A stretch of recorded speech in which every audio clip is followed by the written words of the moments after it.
para todos. Vamos a dar inicio a la gran sesión del día de hoy. El tema que traigo es enfermedad y neoplasia trofoblástica gestacional. Quien les habla, Nasli Juliet Bernaza, presidente de cuarto año en ginecología y obstetricia de la Universidad Libre. Y la tutora para esta oportunidad es la doctora Catherine Salazar Silva, ginecóloga oncóloga de la Universidad Militar de Nueva Granada y del Instituto Nacional de Cancerología. El recorrido que vamos a hacer para esta presentación es hablar sobre las generalidades y la clasificación de la enfermedad y de la neoplasia trofoblástica gestacional, la epidemiología, vamos a desglosar cada una de las entidades, cuál es su impacto en la fertilidad y unos puntos clave para llevar a cabo. En las generalidades tenemos que la enfermedad trofoblástica gestacional es un grupo de tumores malignos y benignos que se desarrollan en el útero a partir del tejido trofoblástico y que es una patogénesis única, ya que son tumores que surgen del tejido gestacional y que pueden tener un potencial que bien puede ser invasivo o metastásico.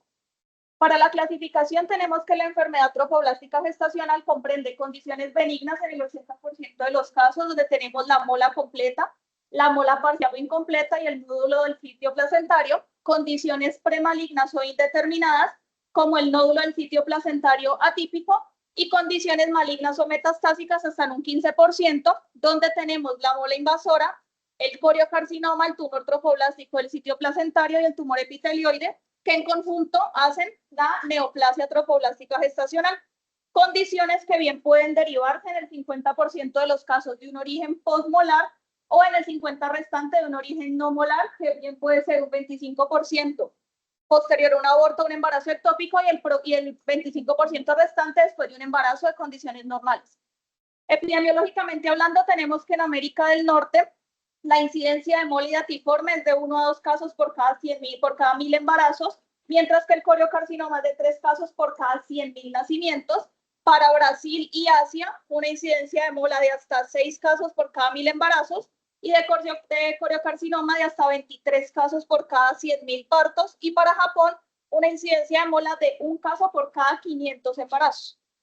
Para hablar propiamente de la enfermedad trofoblástica gestacional, específicamente de la mola hidatiforme, tenemos que es un embarazo anormal que se caracteriza por un crecimiento que es excesivo de la placenta, que bien puede tener un desarrollo fetal deficiente y que deriva del trofoblasto velloso, donde genéticamente hablando de la mola completa, tenemos que son condiciones diploides que no tienen contribución de material genético materno, es decir, que ambos juegos de cromosomas son de origen paterno, que bien puede ser de origen monospérmico o dispérmico, es decir, que el huevo es fecundado por un solo espermatozoide, un espermatozoide que es haploide, que se duplica y se vuelve una condición diploide, pero solamente con material paterno. Y una condición dispérmica donde tengo un huevo que es fecundado por 2 espermatozoides haploides que hacen una condición diploide y se da la mola completa.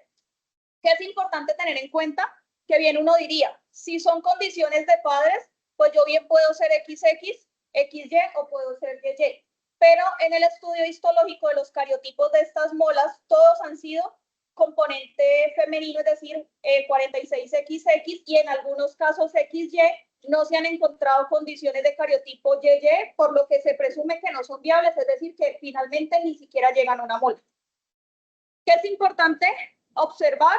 Que si no tengo contribución del material genético materno, una de las teorías es que esta ausencia de este material se da porque es un huevo sin núcleo, porque hubo pérdida de sus cromosomas o de sus cromátides en alguno de los cuerpos polares durante el proceso de la meiosis. Cuando hablamos de la mola parcial o la mola incompleta, es una condición que es triploide, porque aquí sí se conserva el material genético materno, solo que hay doble material paterno, que bien puede ser por una condición monospérmica que se duplica como en el caso anterior, o un patrón dispérmico donde tengo un huevo con un núcleo con componente materno y 2 espermatozoides, lo que significa que el cariotipo de estas entidades es un cariotipo de 69 que bien puede ser triple X, doble XY o doble YX, y que como ya mencionamos, pues aquí si hay componente materno no va a haber triple Y, y en el caso de doble YX, pues es el menos del 25% de los casos. Ahora bien, la mola puede ser una mola recurrente, generalmente en las condiciones de mola completa. ¿Por qué? Porque el yo tener un antecedente de mola me aumenta la probabilidad de tener una mola posterior. Sin embargo, hay una condición familiar con predisposición hereditaria, que es la mola hidatiforme familiar recurrente, que es un trastorno autosómico recesivo, que se caracteriza por ser una mola completa diploide, pero con componente biparental, es decir, aquí sí hay componente materno, y esto es debido básicamente a variantes bialélicas por un defecto materno en los genes NLRP7 en el 80% de los casos y KHDC3L en el 10% de los casos.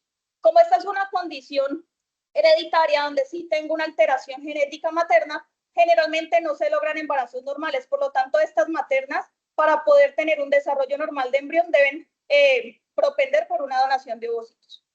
Ahora bien, ¿cuáles son los factores de riesgo para la enfermedad trofoblástica gestacional? Tenemos el antecedente de una mola, principalmente de una mola completa, ya que yo tengo riesgo de una segunda mola aumentado hasta en el 2% de los casos versus el 0.1% de la población general, y para una tercera mola ese riesgo me aumenta hasta un 20%. Y la otra condición de riesgo son los extremos de edades, siendo menor de 15 años y mayor de 40 años, donde el yo ser mayor de 40 años me aumenta hasta 10 veces la probabilidad de hacer una mola. Y otras condiciones como las variantes genéticas que ya mencionamos, la deficiencia de betacarotenos y de vitamina A y el uso de tabaco.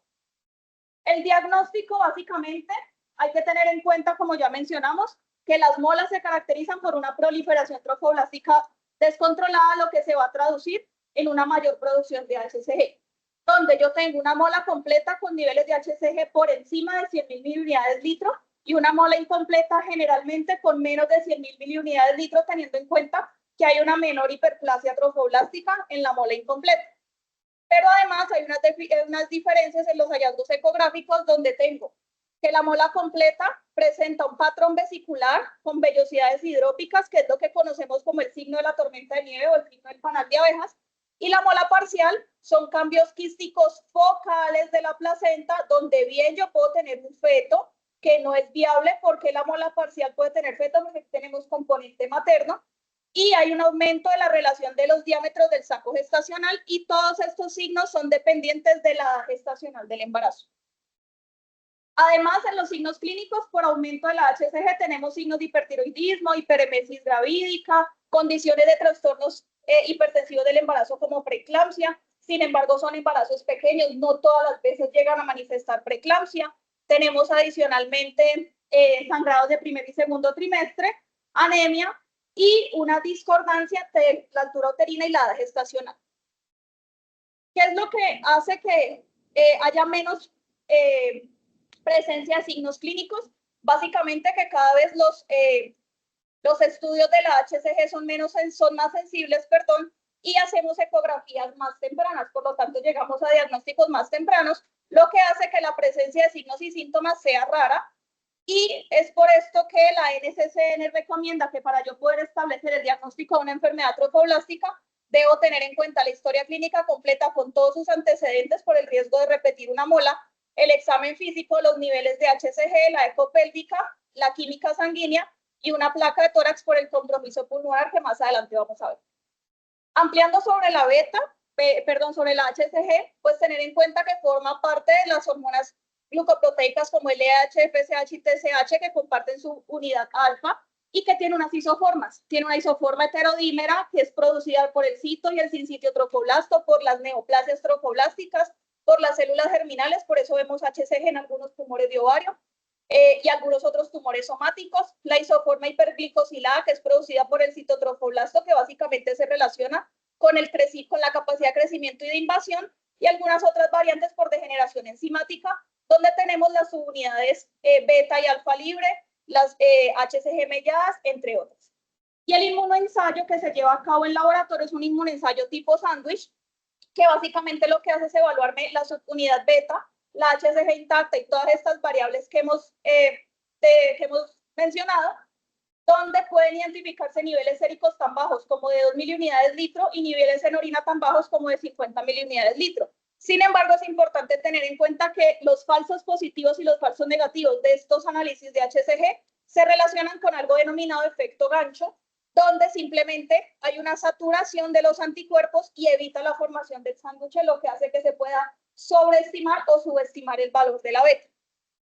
Siendo igual esta HCG un marcador tumoral sumamente sensible, que va a ser necesario tanto para el diagnóstico como para el seguimiento y la respuesta al tratamiento de estas condiciones. Ahora bien, ¿cuál es el manejo de la gestación molar? Va a depender de si necesito o no preservar la fertilidad. Si yo necesito preservar la fertilidad, debo hacer una evacuación por aspiración. Y para esto yo puedo tener la opción de utilizar visión ecográfica en el procedimiento quirúrgico. Tengo la opción de usar uterotónicos solamente cuando tengo riesgo de sangrado, de hemorragia postlegrado, o en el caso de una hipotonía uterina, y tener en cuenta que es indispensable el uso de la inmunoglobulina anti-D, incluso cuando yo estoy haciendo la aspiración, y evitar el curetaje y la evacuación farmacológica. Cuando yo induzco una paciente para tener la expulsión del material trofoblástico con oxitocina o incluso si uso prostaglandinas, esto se asocia con evacuaciones incompletas, es decir, que me aumenta la probabilidad que yo tenga que reintervenir a la paciente. Además, el uso de prostaglandinas no es necesario porque me aumenta el riesgo de diseminación de los implantes trofoblásticos por las contracciones uterinas. Además que el cervix per se, por la sobrecarga de HCG, es un cervix que ya está reblandecido. Es decir, que yo no debería utilizar ninguna prostaglandina para hacer maduración cervical previo a la evacuación uterina. Cuando no deseo preservar la fertilidad de esta paciente, va a histerectomía e incluso en aquellos casos en los que yo no puedo garantizar un seguimiento clínico. Y además, la bibliografía documenta el uso de quimioterapia profiláctica que está establecida con el fin de disminuir el riesgo de que esta enfermedad trofoblástica me progrese a una neoplasia, básicamente en mujeres con unos criterios específicos, mujeres de alto riesgo. ¿Cuáles? Mayores de 40 años, HCG por encima de 100.000, un tamaño uterino excesivo y la presencia de quistes tecaluteíricos mayores de 6 centímetros. ¿Qué nos dice la evidencia sobre la quimioprofilaxis? En 2017, este documento, que tenía como objetivo evaluar la eficacia y seguridad de esta quimioterapia profiláctica para prevenir la neoplasia trofoblástica posterior a una mola, una revisión sistemática que incluyó 3 ensayos clínicos aleatorizados, 613 pacientes donde se comparó la actinomicina versus ningún medicamento y el metotrexate versus ningún otro medicamento. ¿Qué podemos observar? Podemos observar que cuando se evalúa cuál es el efecto del uso de los fármacos, pues está a favor el uso de la quimioprofilaxis frente a la incidencia de neoplasia trofoblástica gestacional, es decir, que tiene un impacto aparente en que se disminuya la probabilidad de una neoplasia. Y en la incidencia de neoplasia de alto riesgo, pues está a favor también del uso de la quimioprofilaxis. Sin embargo, me prolonga los tiempos de diagnóstico, es decir, que hace que el llegar a un diagnóstico de una neoplasia trofoblástica gestacional sea más demorado. Por lo tanto, se concluye que la quimioterapia profiláctica puede reducir el riesgo de neoplasia en aquellas mujeres con alto riesgo, pero se habla de una limitada información por la mala calidad metodológica y tamaños de muestra insuficientes. Este documento del 2023 que evalúa si yo utilizar quimioprofilaxis me aumenta la resistencia cuando yo voy a necesitar una quimioterapia formal. Más adelante, un análisis retrospectivo de mujeres con enfermedad trofoblástica gestacional, una relación 1:3 frente a quienes usaron quimioprofilaxis y quienes fueron los controles, donde vemos que se incluyeron mujeres con embarazo molar que fue confirmado, a quienes se les estableció la quimioprofilaxis por lo menos en la primera semana después de la evacuación, que solamente se utilizara un fármaco, bien fuera metotrexate, 5-fluoruracilo y actinomicina D, y que la presencia de neoplasia trofoblástica se tenía en cuenta según los criterios FIGO. Y los criterios para definir a quienes yo les aplicaba quimioprofilaxis era mola completa de alto riesgo de transformación maligna o aquellas pacientes con una dificultad para el seguimiento. Dentro de las características de la población vemos que son poblaciones homogéneas, es decir, que no tienen una diferencia estadísticamente significativa, lo que significa que su aleatorización estuvo adecuada. Cuando evaluamos los efectos, entonces vemos que el grupo control en el intervalo entre la mola y la neoplasia trofoblástica, quienes estuvieron expuestos a la quimioprofilaxis tuvieron un mayor intervalo de tiempo de diagnóstico con niveles de HCG más bajitos, lo que incluso podría dificultar el diagnóstico de la neoplasia trofoblástica gestacional, y que En la mayoría de los casos, la quimioterapia de primera línea se mantuvo con el metotrexato. Además, vemos que los índices de resistencia cuando se utilizó metotrexate como quimioprofilaxis, yo tenía una probabilidad de 45% de resistencia de ese mismo metotrexate en el manejo de quimioterapia de primera línea cuando se presentara la neoplasia trofoblástica. Vemos además cómo en la división por grupos frente al grupo A, que el mismo agente de quimioprofilaxis fue el mismo agente de quimioterapia establecido, y el grupo B, el agente de quimioprofilaxis fue diferente al grupo de al agente de primera línea en la quimioterapia. Tenemos que para el grupo de agente diferente, en el 69% de los casos fue utilizado cuando tuvimos estadios bajos de enfermedad, y en estadios avanzados se mantuvo el uso de la quimioprofilaxis y, del agente que se utilizó en la quimioprofilaxis. ¿Qué es importante ver aquí? Que aun cuando yo utilicé quimioprofilaxis y utilizar ese mismo fármaco en la quimioterapia, tuve que utilizar más ciclos de quimioterapia para poder negativizar la HCG, es decir, lograr una resolución de la enfermedad. Y cuando hablamos de la neoplasia de alto riesgo, lo mismo, los tiempos se prolongan con HCGs más bajas, lo que dificulta el diagnóstico. Ellos concluyen entonces que la quimioterapia profiláctica retrasa ese diagnóstico. Es raro que digan sin aumento del índice de resistencia farmacológica cuando a su vez mencionan que hay la posibilidad de utilizar un agente alternativo para mejorar la respuesta a esa neoplasia, es decir, que es un resultado que probablemente es incongruente. ¿Cómo se hace el seguimiento de la gestación molar?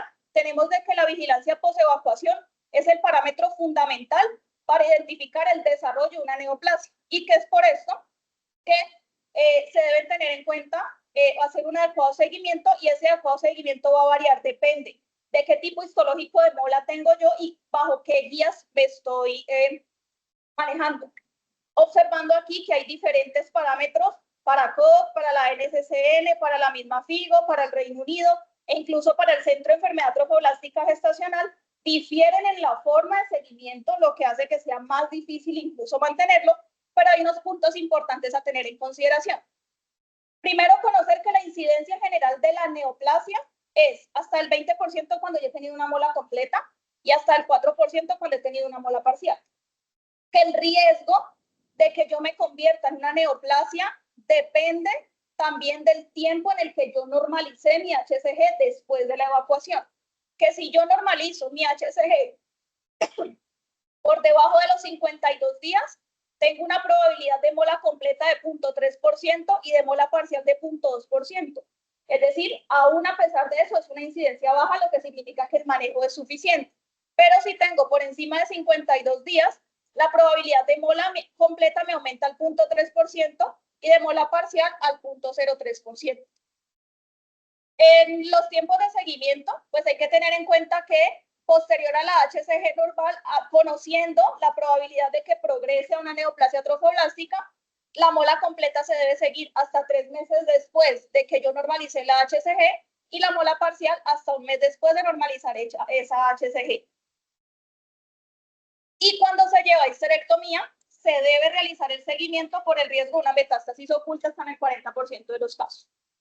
Ya hablando de la neoplasia como tal, pues es tener en cuenta que no necesita confirmación histológica, es la única entidad oncológica que se puede diagnosticar mediante un análisis serológico y que depende del trofoblasto velloso.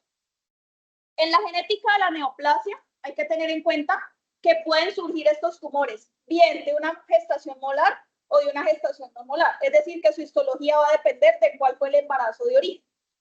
La mola invasiva siempre va a derivar de una gestación molar, por eso se llama mola invasiva, principalmente la mola completa. Pero solo el 50% de los casos de coriocarcinoma y solo el 25% de los casos de los tumores intermedios tienen un origen molar. Y la mayoría de estos tumores intermedios se van a originar de embarazos genéticamente femeninos. Es por eso que molecularmente todavía no hay un claro establecimiento de esa composición de las condiciones neoplásicas, porque hay pérdidas o ganancias cromosómicas, porque hay reordenamientos cromosómicos, porque hay variantes en los números de copias, hay alteraciones en la impronta genética, lo que hace que no haya una asociación todavía específica con una anomalía genética que sea consistente y poder establecer cuál va a ser ese marcador genético. Y para los casos de un origen no molar, pues básicamente son alteraciones en la metilación del ADN, es decir, cambios epigenéticos. De los factores de riesgo para yo transformarme en una neoplasia trofoblástica gestacional, tengo el antecedente de una mola, la edad por encima de 45 años, en la enfermedad trofoblástica es 40, aquí ya es 45 años. Tenemos HCG por encima de 100.000, tenemos quistes tecaluteínicos bilaterales por encima de 8. Habíamos visto que para yo establecer quimioprofilaxis deberían ser quistes de 6 centímetros. Aquí el riesgo de transformación es cuando tengo quistes de más de 8 centímetros, un nódulo miometrial vascularizado y un tamaño uterino discordante. Y es importante tener en cuenta que hay un grupo de riesgo especial. Aquellas mujeres entre 40 y 49 años que tengan una HCG de diagnóstico por encima de 175.000 pesos tienen riesgo de una neoplasia en el 85% de los casos. Y que las mujeres de 50 años, independientemente del nivel de HCG, tienen un riesgo de 60% de transformarse en una neoplasia trofoblástica. ¿Cómo se hace el diagnóstico clínicamente? Voy a tener sangrados, voy a tener síntomas neurológicos y puedo tener síntomas pulmonares que dependen de las condiciones de metástasis. Y los criterios diagnósticos establecidos por la FIGO y la OMS en 2018 establecen 3 puntos importantes. 1, que yo tenga una HCG en meseta, es decir, que no varíe ni más ni menos del 10% en 4 valores consecutivos en 3 semanas, es decir, día 1, día 7, día 14 y día 21. Con estos 4 tomas y que no me varíe ni más ni menos del 10%, tengo una HCG que se estabilizó en meseta y tengo diagnóstico de una neoplasia trofoblástica. Si tengo un aumento de más del 10% en esos niveles de HCG en 3 valores en los días 1, 7 y 14, hago diagnóstico de neoplasia. Y si tengo un hallazgo histopatológico o signos de metástasis, pues es igual a una neoplasia. Y los estudios clínicos básicamente es una historia completa.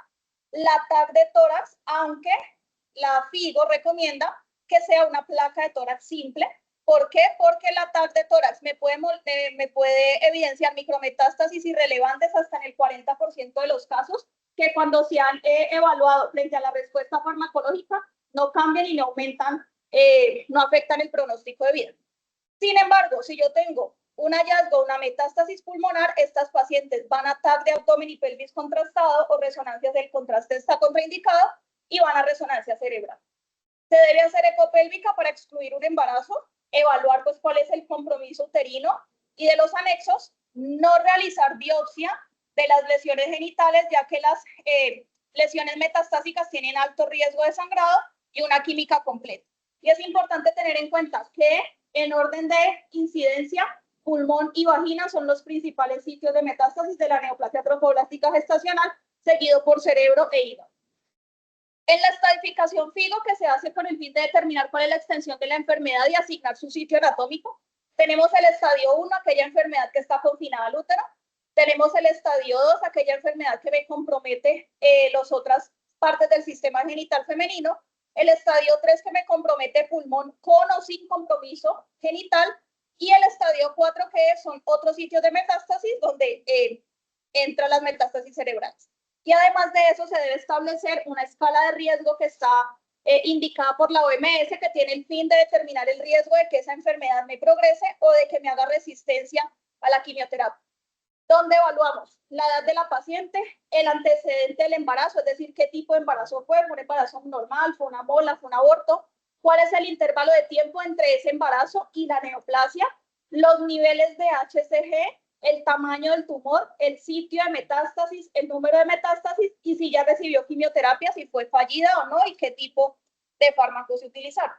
Con base en esto yo tengo una neoplasia de bajo riesgo, si tengo un estadio 1, 2 o 3 con una clasificación FIGO menor, de la OMS menor de 7, un alto riesgo si tengo un estadio 4, es decir, un estadio avanzado o cualquier otro estadio con un criterio OMS mayor o igual a 7 y ultra alto riesgo cuando tengo un score de OMS mayor de 2.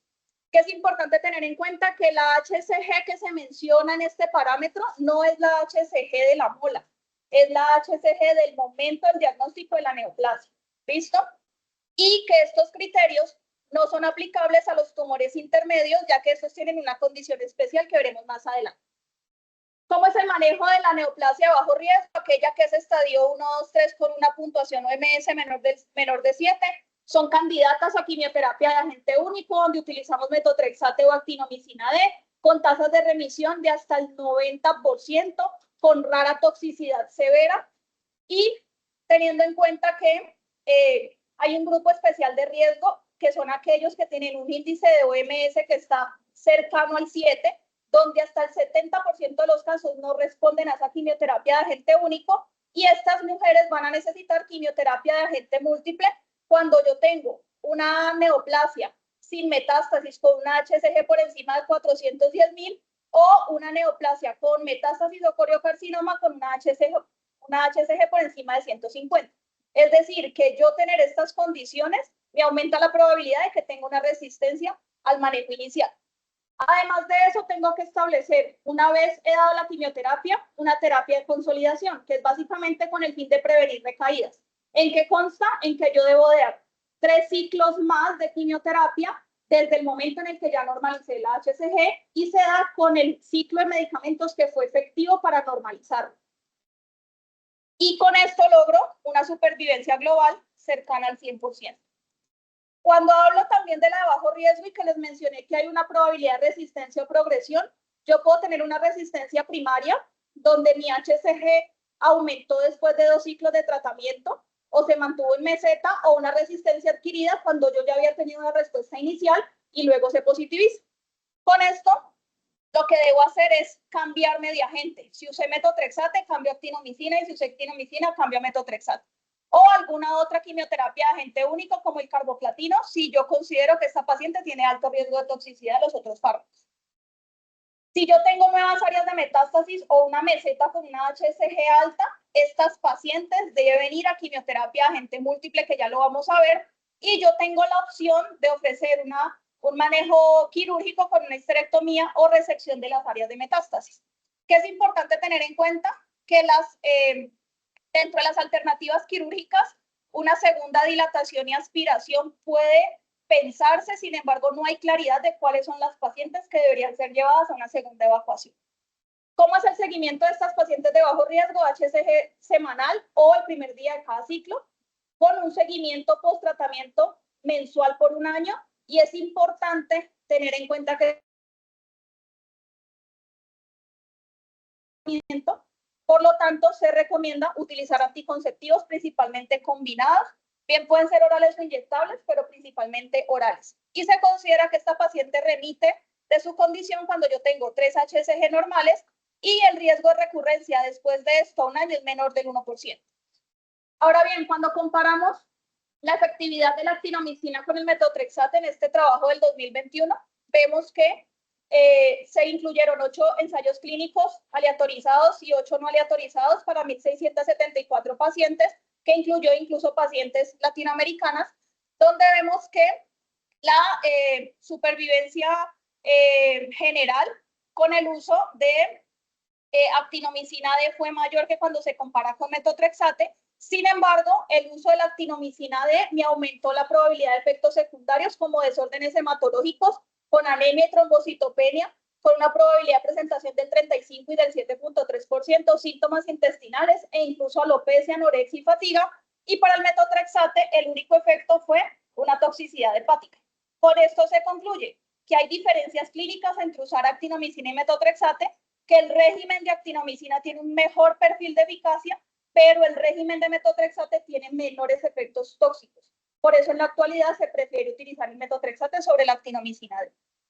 Cuando hablamos del manejo de las neoplasias de alto riesgo, que son aquellas estadio 4 con puntuación OMS por encima de 7, estas son manejadas con quimioterapia de agente múltiple, principalmente con el régimen EMACO, que incluye etoposide, metotrexate, actinomicina D, ciclofosfamida y oncovin, que es la vincristina, además de la terapia de consolidación que ya habíamos mencionado, y teniendo en cuenta que estas condiciones son altamente quimiosensibles, aún en estadios avanzados, con una remisión de hasta el 80% de los casos. Sin embargo, este porcentaje de pacientes que pueden tener resistencia o recaída puede ser llevados a una quimioterapia de rescate donde yo cambio el CO del ciclo por un EP, que es básicamente de topósido platino, es decir, un EMAEP, que puede asociarse con o sin resección quirúrgica con tasas de éxito de hasta el 85%. Y teniendo en cuenta que estas condiciones de terapias múltiples son altamente tóxicas a nivel hematológico, tengo regímenes alternativos con terapias a base de taxanos, con tasas de curación del 70%, de utilizar factores estimulantes de colonias de granulocitos e incluso evaluar la necesidad de reducir la dosis de la quimioterapia. En este documento del 2023 que se evalúa el tratamiento y el resultado de esa neoplasia de alto riesgo y evaluar frente a la quimioterapia básica, que era EMACO y EMAEP con otros agentes, 335 estudios, perdón, con 2.276 pacientes en 20 países, vemos cómo el uso de la quimioterapia básica o la quimioterapia moderna, la mencionan ellos, que es el esquema EMACO y EMAEP, tiene un impacto importante en la mortalidad, disminuyéndola considerablemente y aumentándome la probabilidad de que yo tenga una respuesta completa hasta en casi 3 veces. Ellos concluyen entonces que los regímenes de esta quimioterapia tienen los mejores datos de observación, lo que respalda que sean los de primera línea. Cuando hablamos de la enfermedad de ultra alto riesgo, que es aquella que tiene una puntuación OMS por encima de 12, son candidatos también a quimioterapia múltiple, pero con una quimioterapia de inducción, que es básicamente con fármacos como el etoposida y el cisplatino, que se dan los días 1 y 2 por 2 o 3 semanas, con la intención de disminuir el riesgo de complicaciones por los eventos metastásicos, que básicamente son episodios de sangrado.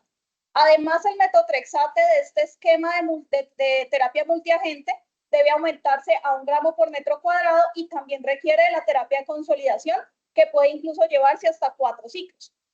Además de terapias alternativas, cuando yo tengo una enfermedad refractaria, donde puedo utilizar quimioterapia altas dosis, células madre e incluso inmunoterapia con fármacos como gemcitabina, capecitabina, doxorubicina liposomal, entre otros, y otras terapias que básicamente tienen el fin de controlar la enfermedad del sistema nervioso, como radioterapia, radiocirugía con rayos gamma y resección quirúrgica de las áreas de metástasis. Y el manejo inicial de este ultra alto riesgo básicamente está en las observaciones recientes del impacto de la inmunoterapia, donde vemos que se ha intentado establecer el perfil molecular de estas neoplasias, viendo que el coriocarcinoma y los tumores intermedios tienen una alta expresión de PDL1, tienen una baja replicación tumoral y una estabilidad microsatélite, lo que hace que propendan a tener buena respuesta con la inmunoterapia. Además que se afectan, tienen alta tasa de afectaciones de la recombinación homóloga, y fármacos como el avelumab y el pembrolizumab, que son los que principalmente se utilizan. Con el avelumab tenemos remisiones de hasta el 46%, con el pembro de hasta el 87%, lo que hace que ambas inmunoterapias sean bien toleradas, con posibilidad de que se mantenga la fertilidad. ¿Cómo es el manejo quirúrgico de estas neoplasias? Básicamente la intención de operar es complementar el tratamiento, es decir, eliminar focos de enfermedad quimioresistente y manejo de secuelas, con una supervivencia libre de enfermedad de hasta el 87%. Tenemos la histerotomía, que básicamente es hacer una técnica básica como lo hacemos en la miomectomía, que es remover el foco resistente a la quimioterapia, con el fin de preservar la fertilidad, pero tiene una menor tasa de regresión espontánea de la enfermedad. Y tenemos la histerectomía, que puede ir o no con resección de enfermedad extrauterina oligometastásica, dependiendo si está presente, donde se establece básicamente en enfermedad confinada al útero que yo no tenga deseo de fertilidad o que necesite una terapia de rescate, cuando yo quiero evitar que mi paciente tenga que pasar de una terapia de único agente a una terapia de agente múltiple, y para manejo de las complicaciones hemorrágicas cuando no tengo acceso a una embolización. Y como ya habíamos mencionado, aún estas pacientes con histerectomía deben ser seguidas con HCG, como se mencionó. Cuando hablamos de los tumores trofoblásticos intermedios, como el tumor trofoblástico del sitio placentario y el epitelioide, tenemos que son tumores que se desarrollan a partir del trofoblasto extravelloso, es decir, del trofoblasto intermedio, lo que hace que son de desarrollo lento, que bien puede ser de meses e incluso años posterior a cualquier evento del embarazo. Incluso yo puedo tener embarazos normales en el transcurso de la presentación de este tipo de tumores tienen tasas de metástasis pulmonar al momento del diagnóstico de hasta 50% de los casos, menos fiabilidad en los niveles de HCG y mayores tasas de diseminación linfática. Por lo tanto, estas pacientes son candidatas a histerectomía con o sin linfadenectomía dependiendo de su compromiso con enfermedad ganglionar. Si yo tengo deseo de fertilidad, debería ser una resección uterina focal, como lo mismo que hacemos con los acretismos placentarios. Y la quimioterapia de agente múltiple está indicada solamente cuando yo tengo un diagnóstico por encima de 48 meses después del embarazo previo. Y tener en cuenta que el nódulo de sitio placentario atípico ha estado presente como condición premaligna hasta en el 15% de los casos. A pesar de esto, estas pacientes tienen una tasa de supervivencia hasta el 100% cuando yo estoy en una enfermedad no metastásica y hasta el 60% cuando estoy en enfermedad metastásica. ¿Cuál es el impacto de estas condiciones en la fertilidad? Este documento del 2019 que determina la tasa de embarazo y los resultados obstétricos de aquellas mujeres con neoplasia que fueron sometidas a quimioterapia, 27 estudios publicados de Reino Unido, Estados Unidos y Asia, donde vemos que la tasa de embarazo general y la tasa de embarazo en quienes deseaban la concepción después de la quimioterapia fue alta, además con altas tasas de nacido vivo a término, bajas tasas de nacido pretérmino, bajas tasas de muerte perinatal, bajas tasas de pérdida espontánea, bajas tasas de embarazo ectópico, incluso de una nueva mola, y bajas tasas de malformaciones fetales, lo que hace que se concluya que hasta el 90% de las pacientes que deseaban tener una fertilidad futura después de una quimioterapia lo lograron, y que la quimioterapia multiagente no afecta la tasa de malformaciones y afecta resultados adversos en el embarazo. Ya con esto establecemos unos puntos clave para llevar a casa y tenemos que es importante reconocer tempranamente los signos clínicos, sospechar la enfermedad y establecer los factores de riesgo para quienes van a avanzar una neoplasia. Indispensable el diagnóstico histopatológico para contemplar el riesgo de progresión a esa neoplasia. El manejo de primera línea en enfermedad trofoblástica es la evacuación, ojo, por aspiración con dilatación mecánica. No se deben usar prostaglandinas y el uso de uterotónicos solo si yo tengo signos de hipotonía uterina. La quimioprofilaxis me retrasa el diagnóstico oportuno de una neoplasia y me aumenta el riesgo de quimioresistencia, por lo tanto en la actualidad no está recomendada. La preferencia siempre va a ser un manejo preservador de la fertilidad, teniendo en cuenta que con este manejo yo tengo supervivencia 5 años alta para las neoplasias de bajo riesgo del 100% y para las de alto riesgo hasta del 85%, que establecer la estadificación y el cálculo de riesgo es necesario para establecer el manejo quimioterápico, que el manejo quirúrgico radical como la histerectomía es una buena estrategia en mujeres añosas, independientemente del HCG. Sin embargo, en mujeres premenopáusicas se debe tener como terapia adyuvante o en aquella enfermedad quimioresistente, y la escogencia va a depender siempre del deseo de fertilidad. El éxito clínico de todo esto radica en el seguimiento serológico, siempre con énfasis en los factores de riesgo de una progresión maligna. Es indispensable el uso concomitante con terapia anticonceptiva, principalmente anticonceptivos orales, y con la quimioterapia no tengo impacto negativo en la fertilidad, con alta probabilidad de lograr un embarazo a término, baja probabilidad de pérdida gestacional y de malformaciones. Como dijo Einstein, el genio se hace con un 1% de talento y un 99% de trabajo. Muchas gracias. Muchas gracias, Nali, para todos. Muchas gracias por la invitación. Creo que hiciste una revisión amplia de todo el espectro clínico que tiene la enfermedad trofoblástica gestacional. Es importante pues que todos recordemos como esos puntos claves que dejaste claro, que hay una parte de enfermedad benigna, hay otra que tiene un comportamiento intermedio como los nódulos atípicos, y la enfermedad maligna que ya está muy bien definida como mola o como coriocarcinoma de acuerdo a los criterios que ya mencionaste. El rol del ginecólogo es fundamental tanto para hacer el diagnóstico inicial como para el seguimiento y poder tener claros los criterios diagnósticos en el caso que ya tengamos una neoplasia para poder iniciar pues el manejo oncológico específico. Estos tumores eran en la época de los 70 de muy mal pronóstico, con una tasa de mortalidad del 100% en mujeres que pueden ser muy jóvenes, pero conociendo el advenimiento de la quimioterapia de monoagente o de multiagente, vemos tasas de respuesta completa y tasas de supervivencia que pueden llegar al 100%, es decir, que ninguna mujer en Colombia tiene por qué morir por esta enfermedad. Las mujeres que se mueren o que llegan con enfermedad metastásica es porque no hemos hecho el trabajo adecuado desde los primeros momentos de su enfermedad. Entonces, sí, el rol del ginecólogo es fundamental para el manejo inicial, para el seguimiento, el diagnóstico y poder dar un tratamiento adecuado en el momento adecuado. No sé si quieran hacer preguntas a Nasli para poder, en el público, para poder resolverlas. Gracias, profesor Milton.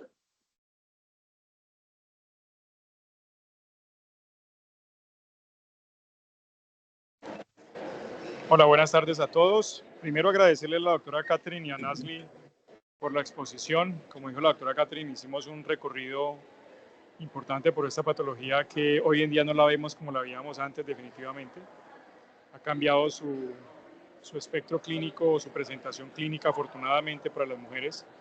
Y tal vez yo creo que quedó en el ambiente, Nasli, doctora Catherine, el tema de la quimioterapia. La quimioterapia siempre, desde mi época, me acuerdo de mi época de residente, siempre fue muy controversial. Inicialmente como que se utilizó bastante, después entró en controversia y ahora con las indicaciones que nos da Nasli hoy, me queda entendido, no sé si estoy equivocado, de que es preferible no utilizarla o sí en las pacientes que describió en ese subgrupo de pacientes que describió Nasli con muy alto riesgo, con los criterios de mayor de 40 años, los quistes caluteínicos, el útero aumentado de tamaño, la beta elevada. Si en esas pacientes hoy en día sí la colocamos de entrada o podemos evacuar y si es fácil seguirla, la seguimos más bien.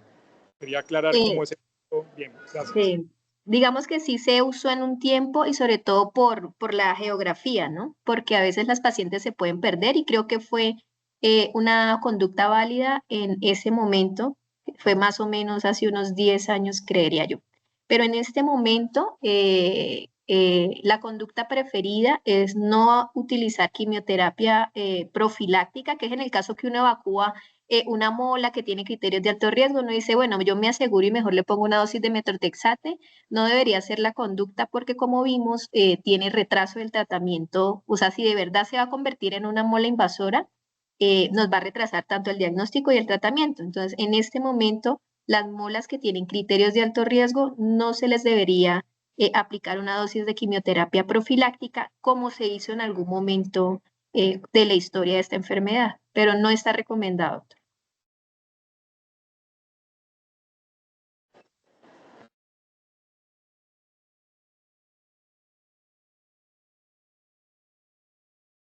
Doctor Ángel. Sí, muy buenas tardes. Gracias. Bueno, sí tenía una pregunta. A veces hay pacientes que de verdad meritan hacer la histerectomía por su edad, por su difícil seguimiento, pero nosotros vemos muy pocas histerectomías. No sé, ese temor.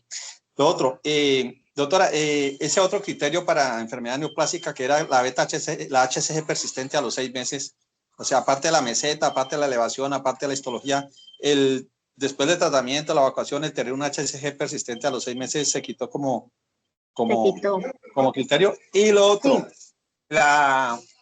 Hay embarazos gemelares con mola. Creo que hace unos años y estuvimos aquí, tocó remitirla a otro sitio porque donde un feto y el otro embarazo era un tumor tropoblástico. La evolución, pues la literatura dice que como que es de pobre pronóstico, que algunas pacientes pueden intentar continuar con el embarazo, pero realmente el pronóstico de estos embarazos, gemelar con mola, uno un feto y el otro embarazo molar. Sería como esa.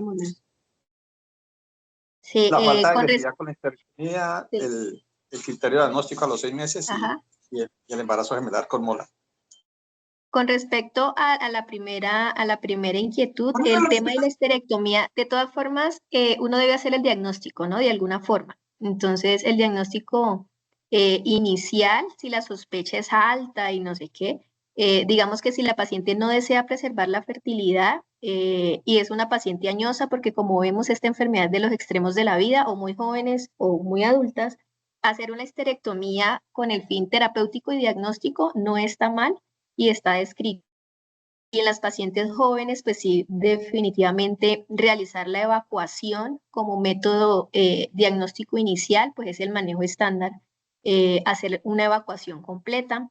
Incluso hacer una segunda evacuación es discutido porque ya la segunda sí tiene como algo de riesgo de perforación, pero también si uno desea preservar la fertilidad y es una paciente muy joven, también se puede considerar. Sin embargo, lo principal es pues hacer el seguimiento para que esta enfermedad molar, en el caso de que se vuelva una neoplasia o cumpla criterios de neoplasia, pues pueda recibir el tratamiento. Y si se desea preservar el útero, la quimioterapia produce tasas de remisión completas y que no es necesario, digamos, que si después de mi segunda evacuación tal vez alguien piense en sacar el útero, ya no pienso que fuera necesario si la paciente desea preservar la fertilidad. Pero en las mujeres adultas mayores que ya tienen paridad satisfecha, mayores de 40, edad que defina bajo qué edad yo le puedo sacar el útero, pero con paridad satisfecha, hacer una histerectomía no es una conducta equivocada. Con respecto al criterio diagnóstico, se eliminó en el 2018, solamente están los tres que mencionó Nasli, que la beta esté en meseta, que la beta esté en aumento o que tenga una confirmación histológica o que tenga alguna imagen con alguna metástasis asociada, pero la beta persistente por 6 meses sí fue un criterio diagnóstico que se eliminó de como parte del diagnóstico. Y la tercera, ay, se me olvidó la pregunta. Embarazo gemelar. Ok. Usualmente si tienen componente fetal suele ser una mola parcial, ¿no? Entonces, las molas parciales con respecto a los desenlaces obstétricos, pues claramente si la placenta tiene cambios hidrópicos, muy seguramente el desenlace obstétrico no va a ser que uno espera, y más si es un embarazo gemelar que de per se ya tiene unas condiciones pues diferentes y son embarazos que tal vez no se desarrollen al término y tengan ciertas dificultades y complicaciones asociadas y más con un defecto de placentación. Pero en general que ellas progresen a neoplasia, si son molas parciales, la probabilidad de que sean una neoplasia trofoblástica futuro pues es mucho menor, pues ya como vimos las molas parciales tienen un riesgo de progresión que es cerca del 2 hasta el 4% de neoplasia. Ahí lo malo sería el efecto que tiene la placenta pues hidrópica en el embarazo y como tal en el desenlace de la gestación, que sí definitivamente la va a afectar y pues va a tener un factor de riesgo adicional a tener un embarazo gemelar. Muchas gracias. Ok, doctora. Disculpe, una observación. Nosotros, pues, nos enseñan, y uno le enseña a los residentes en la evacuación de la mola a hacer la evacuación, la aspiración. Y luego el curetaje. Y uno decía, hagan la aspiración y luego el curetaje. O sea, se demora como que le queda a uno tejido trofolástico. Pero ahora veo que dice que la recomendación es solamente hacer aspiración.